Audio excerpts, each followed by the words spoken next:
乌克兰空袭摧毁卢甘斯克2大军火库，俄军红军村补给线遭重创，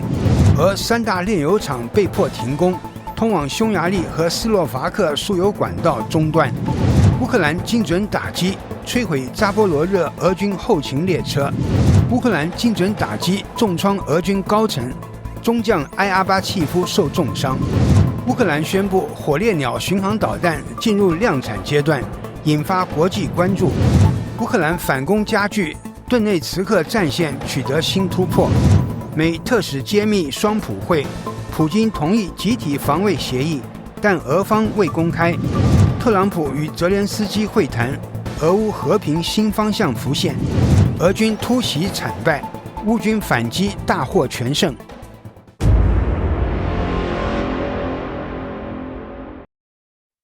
大家好，欢迎收看新冷战情室，我是雨桐，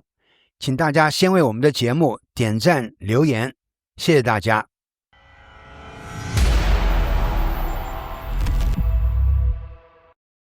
乌克兰军队近期成功摧毁了卢甘斯克地区的2座重量级弹药库，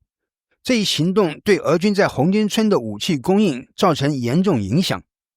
根据 RBC 新闻报道，当地时间8月19日凌晨，乌克兰安全局发射远程打击无人机，目标是位于比洛库拉金附近的2处军火库。初步数据显示，乌军的空袭至少成功击中了仓库区域7次，引发大规模爆炸，炸毁了大量武器和弹药。目击者表示，夜间听到了数十次巨响，而 NASA 的卫星图像也捕捉到了火灾点的实时画面。值得注意的是，这2座军火库主要负责将武器弹药输送到红军村方向。红军村目前是俄乌前线的重大战区，乌克兰在此发起了反击，并已成功收复了数百平方公里的失地，摧毁了俄军多个据点。此次攻击卢甘斯克的弹药库，无疑会进一步影响红军村战局，并加剧俄军的困境。与此同时，在托列茨克方向，乌克兰军队也成功击退了俄军的一波大规模装甲攻势。俄军曾计划在此地快速突破，但始终未能实现目标。当地的卡捷林尼夫卡村成为俄军偷袭的重点。乌军精锐的第12旅通过密集炮火和 FPV 无人机摧毁了3辆俄军坦克装甲车。尽管俄军已占领卢甘斯克大部分地区，但他们仍面临来自乌克兰的强烈反击。在过去2年里，俄军已控制了卢甘斯克约 98% 的领土，甚至宣称完全占领该地。然而，乌克兰的反击仍未停歇，卢甘斯克的战斗持续进行，局势依然复杂严峻。无论是克里米亚还是乌东4州，战争都在不同形势下蔓延。当前没有停火的任何迹象，战局仍在不断变化中。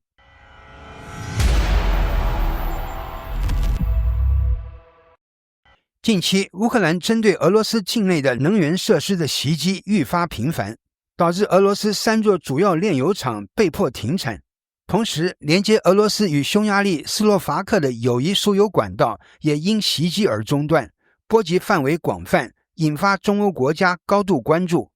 据 Nexta 报道，当地时间8月18日，匈牙利外长西雅尔多公开表示，其境内接收俄油的管道设施遭到乌克兰方面攻击。他指出，袭击针对的是坦波夫地区的尼古尔斯科耶油泵站，该站正是友谊管道的一部分。匈牙利与斯洛伐克都依赖该线路获取俄罗斯原油。袭击发生后，2国官方均确认输油管已完全中断。卫星图像显示，受损设施遭受严重破坏。事实上，乌克兰对俄罗斯能源基础设施的打击早在数日前就已升级。8月13日，乌军无人机袭击了布良斯克州的乌涅恰油站，并引发大规模火灾。这一油站是德鲁日巴管道及友谊管道的关键枢纽，肩负着俄罗斯对欧洲原油出口的重要任务。值得一提的是，匈牙利与斯洛伐克被广泛认为是欧盟内部对俄立场最温和的国家之一。他们在多项对俄制裁议题上持保留态度，如今却因战争形势变化，能源安全面临严峻挑战。与此同时，乌克兰自8月以来对俄国内3大炼油厂的空袭也接连奏效，新库比雪夫斯克、萨拉托夫、伏尔加格勒3地的卢克石油炼油厂已先后停止运营，3厂总产能每年高达2980万吨，占俄罗斯年炼油产量的 11%。此外，梁站炼油厂亦被迫削减1半产能。该厂是莫斯科地区的重要燃料供应枢纽，炼油能力受限，直接推动了国内燃油价格上涨。据俄罗斯能源市场报价，汽油价格近日创下新高，日内涨幅分别达 1.33% 和 2.22%。虽然俄方试图控制市场波动，但其整体能源出口收入依旧呈现下滑趋势，这无疑对其战争资源形成了实质性影响。目前来看，乌克兰的能源打击策略已不再局限于战术性骚扰，而是正逐步对俄罗斯的战争机器形成系统性破坏。在俄乌战事未有停火迹象之际，类似的打击恐将愈演愈烈。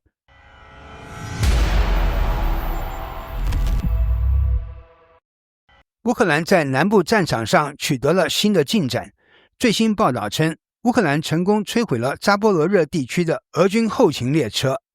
根据诺尔报告的报道，当地时间8月19日，乌军通过大量无人机向俄军占领的托克马克地区发起攻击，目标是破坏俄军的补给线。乌军无人机精准击中了一辆正在行驶的火车，该火车上运载着前线俄军急需的能源和其他补给。空袭直接导致列车上的油罐发生爆炸，火球腾空而起，浓烟弥漫。附近的居民听到多次爆炸声，整个铁路线都被火焰和烟雾笼罩。这一行动是乌克兰对俄军铁路系统的又一次打击。类似的攻击已在近期频繁发生。事实上，仅在1个月前的7月9日，托克马克附近的俄军后勤列车就曾遭到乌军空袭，导致至少20节油罐车被击毁。俄军的能源补给受到了严重影响，那次袭击还破坏了铁轨，火灾持续了超过10小时才被扑灭。随着俄军持续向扎波罗热地区征兵，南部战场逐渐成为俄乌对抗的焦点之一。俄罗斯的装甲车和兵员不断通过铁路运输，而乌克兰的无人机打击频率升级，目标直指俄军补给线。此外，在赫尔松战线，乌克兰军队的行动也没有停歇。近期，乌克兰海军陆战队再次攻入了俄军控制的第聂伯河左岸。从前线流出的画面显示，乌军在赫尔松的克林基地区展开巷战，补充水源，显然已经在该地区作战一段时间。乌军的持续突袭和战术布局表明，他们在该地区的立足点稳固。俄军至今未能完全控制赫尔松右岸，这与他们最初的预期不符。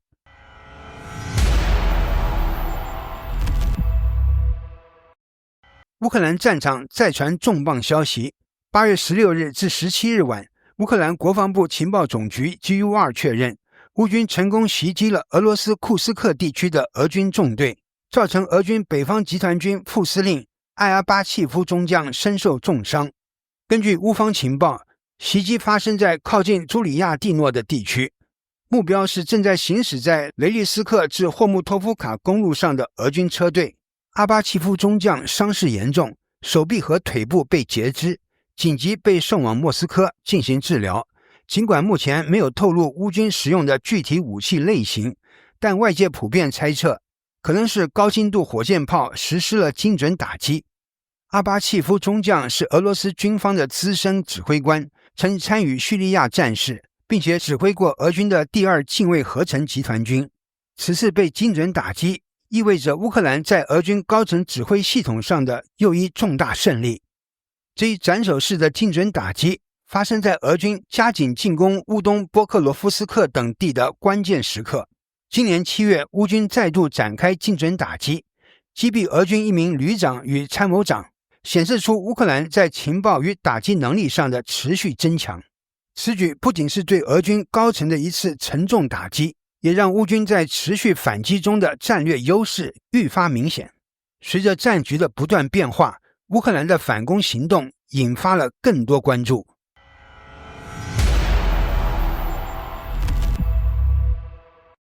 乌克兰19日正式宣布，其研发的远程巡航导弹火烈鸟 Flamingo 已进入生产阶段，并透露将在适当时机公开更多细节。这一消息立即引发全球关注，尤其是在乌克兰媒体曝光了火烈鸟成功对俄罗斯境内多个目标实施打击的画面，尽管具体目标和地点仍未透露。根据乌方发布的资料，火烈鸟巡航导弹的规格令人震惊，其弹头重达1000公斤，总重约6吨，飞行速度可高达850至950公里小时，射程更是超过3000公里，具备强大的电子干扰抵抗能力。外形上，它与英国的 FP5 导弹相似，但在战术性能上可谓更上一层楼。与此同时，俄方的情报也披露，乌克兰另一款远程弹道导弹有隼也正接近量产，且获得了德国的技术和资金支持。该导弹的射程足以威胁到莫斯科，这无疑将让俄罗斯的防空系统承受更大压力，尤其在没有停火协议的情况下，俄军可能面临更严峻的挑战。乌克兰的导弹突破不仅可能改写战场态势，还可能引发全球防务格局的重大变化。如果火烈鸟和有隼能够量产并投入实战，俄罗斯将不得不重新评估其防空与战略部署。而在持续的战事背景下，这些技术进展将如何影响未来的战局，仍需拭目以待。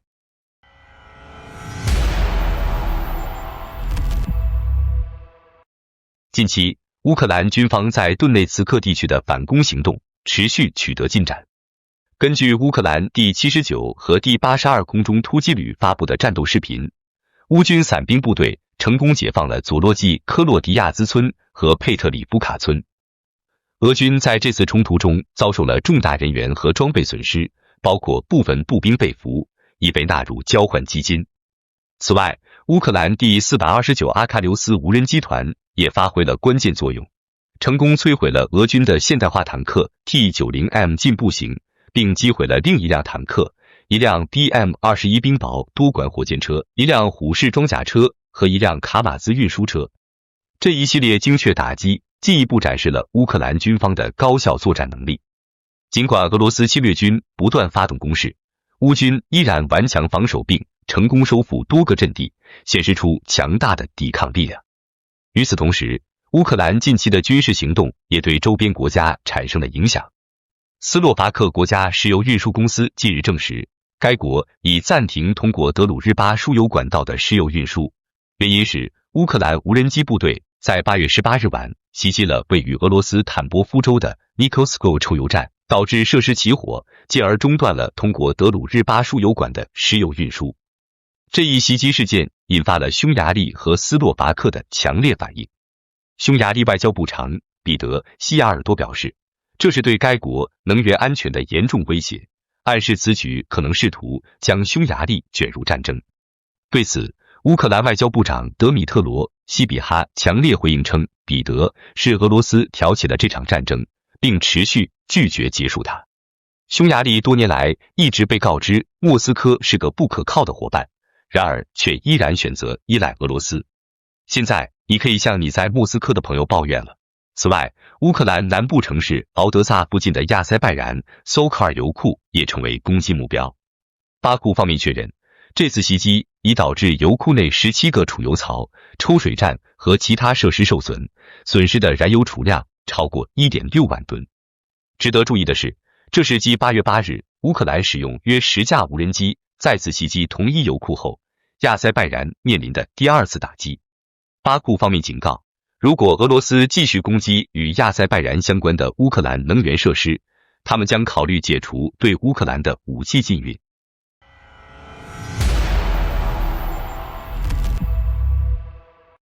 上周5 15日，美国总统川普与俄罗斯总统普京在阿拉斯加进行了3小时的闭门会谈。原本外界预计会以立即停火为核心，但会谈结果却意外转向。美国特使威特科夫18日接受 CNN 采访时透露，双方达成了几项重大共识，尤其是在乌克兰未来和平协议中加入了强化安全保障条款，并将其视为改变游戏规则的突破。根据威特科夫的说法，普京已同意在未来的和平协议中加入集体防卫机制，这意味着，如果俄罗斯再次入侵乌克兰，美国和欧洲将联合进行防卫。他还指出，俄罗斯承诺通过立法程序确保不会再侵犯乌克兰或其他欧洲国家。然而，报道中提到，这些内容并未出现在俄罗斯官方版本的声明中。虽然双方达成了一些潜在的共识，但美国国务卿卢比欧在接受采访时强调，依然存在许多重大分歧，距达成最终和平协议仍有很长的路要走。他补充道，最终的协议可能会令双方都感到不满，但要结束战争，俄乌双方都必须做出让步。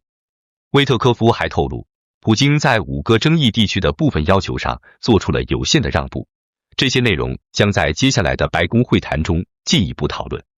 与此同时，欧洲领导人持续敦促美国不要过早放松对俄罗斯的制裁，担心这样做可能会削弱谈判的筹码。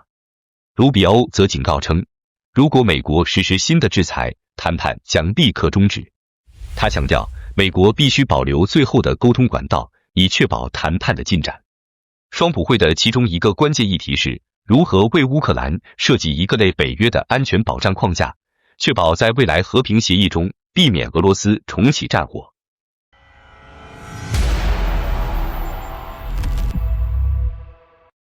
备受全球瞩目的特使会于18日在华盛顿落下帷幕。特朗普与泽连斯基的关键会晤不仅震动国际政坛，也引发了全球金融市场的剧烈波动。这场会谈被视为推动俄乌冲突向和平解决迈出的重要一步，尤其是在15日美俄首脑阿拉斯加会议之后，紧接着的外交动作更是掀起了层层波澜。这次会谈持续超过1个半小时，其中1小时为两国领导人闭门一对一对话。特朗普在会后首次释放关键信号，乌克兰停火不再是解决问题的先决条件。特朗普强调，虽然美国将为基辅提供非常好的防护，但他提出的安全保障措施将由欧洲主导，美国只提供协助。特朗普透露，普京同意接受对乌克兰的安全保证，并提议举行美、乌、俄3方领导人会谈，认为只有领导人之间的直接对话才能合理结束冲突。此举被视为特朗普对俄乌和平进程的重大推动。泽连斯基在会谈中也表达了对和平的坚定意愿，表示乌克兰愿为和平竭尽全力，并提出在停火的前提下可举行选举。同时，他支持3方会谈，但要求欧洲国家全程参与。根据乌克兰真理报报道，泽伦斯基在峰会中针对领土问题发表了脱稿言论，称关于领土问题将由我与普京两人决定，此言引发广泛关注。此外，美国有线电视新闻网 CNN 报道，峰会揭露了乌克兰安全保证的潜在价码。泽伦斯基表示，讨论计划中包含一项由欧洲出资让乌克兰向美国采购高达900亿美元武器的庞大方案。这一数字令人震惊，凸显了乌克兰在安全保障上的雄心。特泽会结束后，多个欧洲领导人迅速与美乌展开会谈并表态。德国总理梅尔斯表示，尽管会谈取得了一定进展，但后续谈判更加复杂，必须向普京施压，要求他先停火，再进行进一步谈判。梅尔斯还透露，普京同意将在未来2周内与泽连斯基会面，尽管会晤地点尚未确定。法国总统马克宏则表示，普京与泽连斯基的会晤地点将在几小时内确定，预计3方会谈将在2到3周内举行。他强调，欧洲国家必须在谈判桌上占有一席之地，为和平谈判注入更多欧洲声音。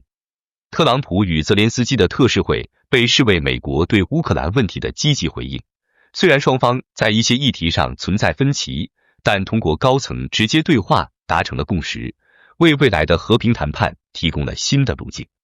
特朗普的意外表态，如停火非先决条件和3方会谈的提议，极大地缓解了市场对冲突长期化和扩大化的担忧，地缘政治风险溢价有所下降。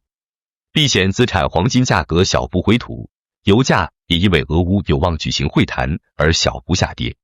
尽管特使会为和平谈判带来了新的希望，但未来的俄乌和平解决方案仍需平衡各方利益，面临着众多挑战。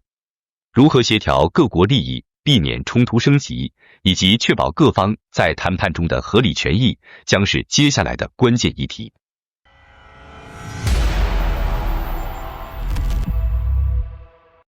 近日，俄军在顿涅茨克州的战术突袭遭遇惨败。原本这次突袭意在为即将举行的双普会增添军事筹码，但结果却成了一场尴尬的失败，暴露了俄军在现代战争中的种种问题。据蓝星笔记军事专栏报道，此次突袭由俄军第132摩托化步兵旅与顿涅茨克民兵参与，行动采取徒步渗透战术，最深突破到乌军防线18公里。然而，俄军缺乏炮兵支援，后勤补给严重不足，甚至连干粮和基本物资都难以保障。加之地形复杂狭窄，装甲车几乎无法进入，导致战力进一步削弱。乌军迅速识破俄军的意图，并展开了长达3天的反击，最终不仅消灭了俄军在战场上形成的突出部，还造成俄军重大损失。值得注意的是，乌军在此次反击中展现了强大的战术灵活性和战略储备，尤其是精锐部队如第12亚速旅、第82空降突击旅、第92独立突击旅和第93沃洛德尼亚尔旅等突然现身，颠覆了外界对乌军兵力部署的认知。外界原以为这些部队处于休整状态，却不料他们在战场上迅速调动，发挥了关键作用。分析指出，俄军失败的根本原因在于盲目模仿乌军2022年19姆战役的渗透战术，但却缺乏装甲、炮兵和空中支援，最终沦为无支援的人海战术。加上后勤线的脆弱，使得俄军在战斗中迅速丧失作战能力。乌军的胜利不仅在战术层面取得了成功，更在战略上增强了西方对其的信心，可能为乌克兰吸引更多军事援助。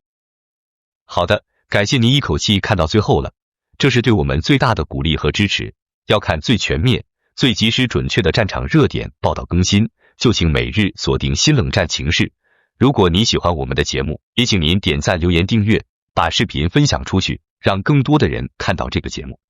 想要赞助我们的朋友，可以打开超级感谢打赏赞助，帮助我们能持续做出更多好节目。谢谢大家。